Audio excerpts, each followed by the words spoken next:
On the news tonight, federal government plans deployment of military veterans for national security. Governor Seyi Makinde reaffirms commitment to creative industry development. Deputy Chief Minister, India's Maharashtra state, killed in plane crash. Good evening, and thank you for joining us on the news around the world. I am Boluwaji Ogumola, and on the sign language corner is Korede Oluleye. The federal government has unveiled plans to deploy military veterans to help secure Nigeria's ungoverned spaces. It said that the move is part of strategies to strengthen national security and drive economic activities in conflict-affected areas. This followed the inauguration of an 18-member committee by the Minister of Defense, retired General Christopher Musa, tasked with reclaiming ungoverned spaces for economic viability. A statement on Wednesday by the ministry's Deputy Director of Information, Edeline Chukwu, said the committee was inaugurated on Tuesday at the Ministry of Defense headquarters, Abuja. Speaking at the event, retired General Musa said the deployment of veterans into ungoverned spaces would bring experienced personnel into local security and development efforts. Critics have argued that Nigeria practices federalism, noting that key elements of federalism, such as decentralized policing, remain firmly controlled at the center.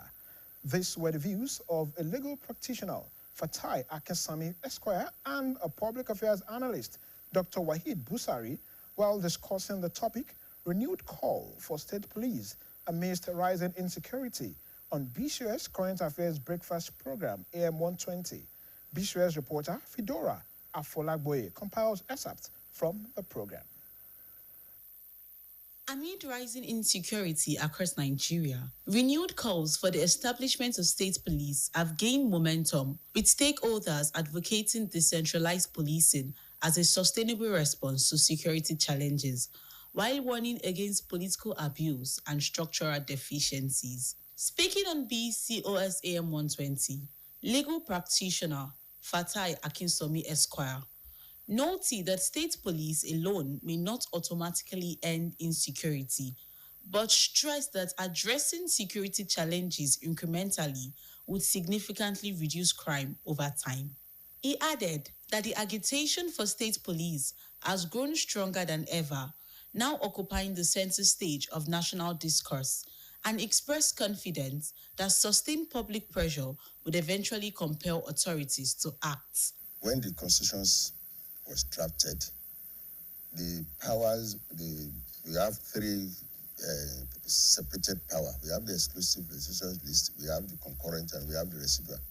The federal government has the exclusive power to legislate on items that are on an exclusive list, while the state and federal government share power when it comes to the issues that are on concurrent list, and the ones that are on residual are exclusively reserved for the state. Now, the Nigerian police, as it is now, is a federal establishment. Only the National Assembly, because it is on an exclusive legislative list, only the National Assembly has the power to legislate on issue concerning the police. Also speaking on the program, public commentator and mass communication lecturer at the Leeds City University, Ibadan, Dr. Wahid Busari, explained that elements of state policing already exist in practice through vigilante groups operating across various states but lack constitutional backing.